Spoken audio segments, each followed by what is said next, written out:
sengaja berikan keterangan palsu Ketua RT kasus Vina Cirebon yang membuat dirinya dilaporkan ke polisi. Laporan polisi ini terkait dengan kesaksian palsu yang dilakukan oleh Pak Pasren selaku RT di wilayahnya Ibu Aminah ini beserta juga dengan anaknya yang kita duga dia membuat keterangan palsu yang dibuat di bawah sumpah.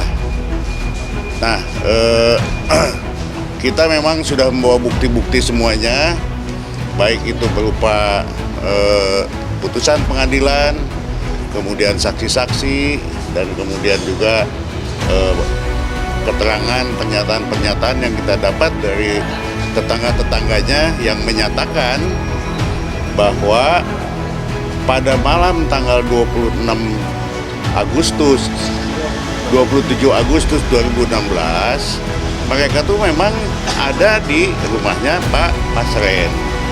Tapi Pak Pasren ini menyatakan dalam kesaksiannya tidak ada katanya.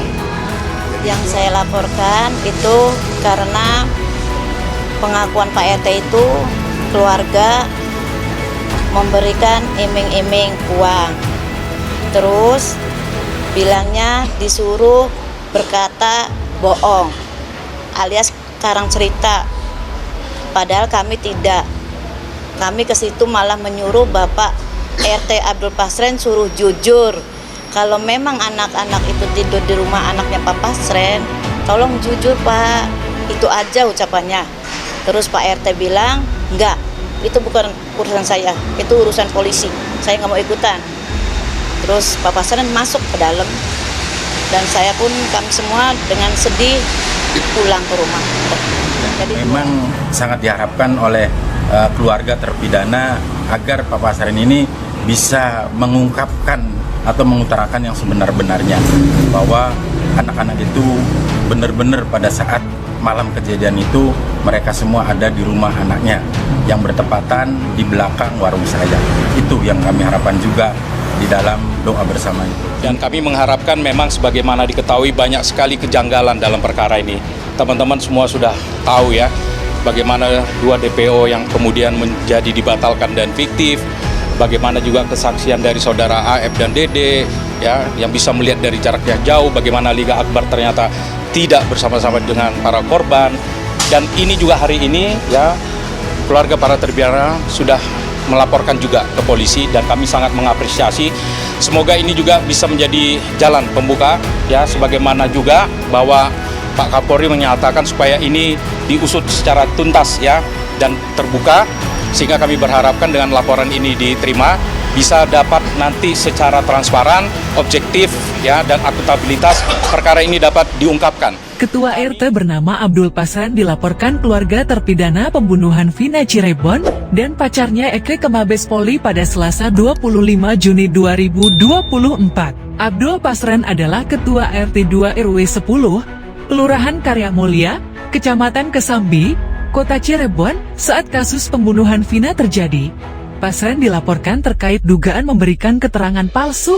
Laporan itu terregister dengan nomor LPD bagi 286 tahun 2024 SPKT BARS KRIM tertanggal 25 Juni tahun 2024 atas pelapor perwakilan keluarga terpidana Aminah atas nama keluarga terpidana yang diwakili Ibu Aminah LP terkait dengan kesaksian palsu yang dilakukan Pak Pasren selaku RT di wilayah Ibu Aminah beserta anaknya yang kita duga memberikan keterangan palsu yang dibuat di bawah sumpah, kata pengacara keluarga terpidana Ruli Panggabean kepada wartawan Selasa.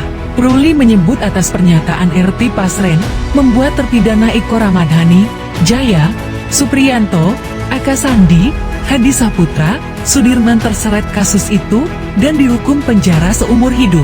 Kita memang sudah membawa bukti semuanya baik berupa putusan pengadilan, saksi-saksi, keterangan yang kita dapat dari tetangganya, bahwa pada malam 27 Agustus tahun 2016 mereka itu memang ada di rumah Pak Pasren, tapi dalam kesaksian Pak Pasren bilang tidak ada katanya, bebernya, dugaan keterangan palsu RT Pasren. Tidak hanya itu, keterangan dari RT Pasren juga telah merugikan keluarga terpidana, lantaran menyebut kalau 6 keluarga terpidana kala itu sempat meminta RT pasien dan pengacara mengubah keterangan.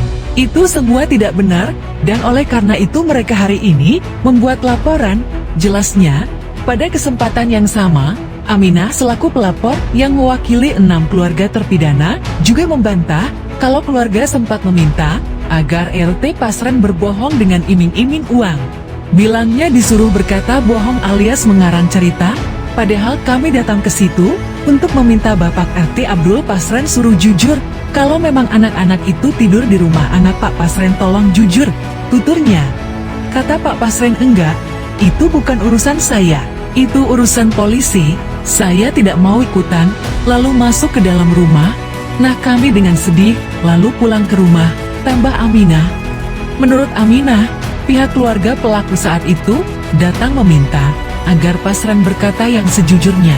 Yang saya laporkan itu, karena pengakuan Pak RT itu, keluarga memberikan iming-iming uang, bilangnya disuruh berkata bohong alias mengarang cerita, kata Aminah, padahal kami datang ke situ untuk meminta Bapak RT Abdul Pasren suruh jujur, kalau memang anak-anak itu tidur di rumah anak Pak Pasren, tolong jujur, ujar dia. Lebih lanjut, Aminah mengaku baru berani menyoal hal ini, meski kejadiannya sudah tahun 2016 silam, lantaran kasus tewasnya Vina dan Eki kini kembali viral. Karena dulu kan nggak ada media, nggak ada TikTok, terus adanya cuma koran sama HP jadul. Kita mau lapor kemana? Kita orang kecil, sedangkan itu sama polisi berurusannya. Saksi yang kita bawa aja nggak pernah dipakai, bungkap dia.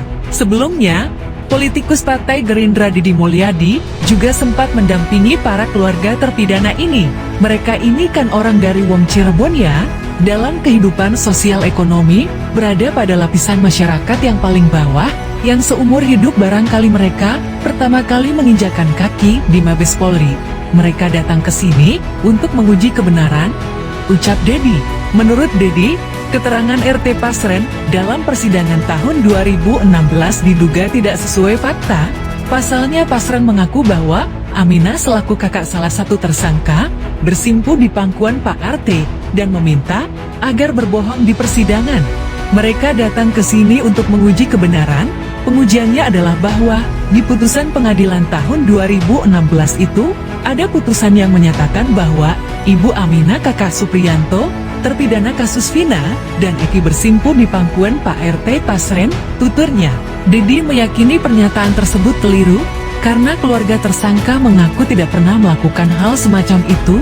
Dalam laporan tersebut, RT Pasren dilaporkan dengan menjerat pasal 242 KUHP soal dugaan keterangan palsu, keterangan isi amar putusan tahun 2016.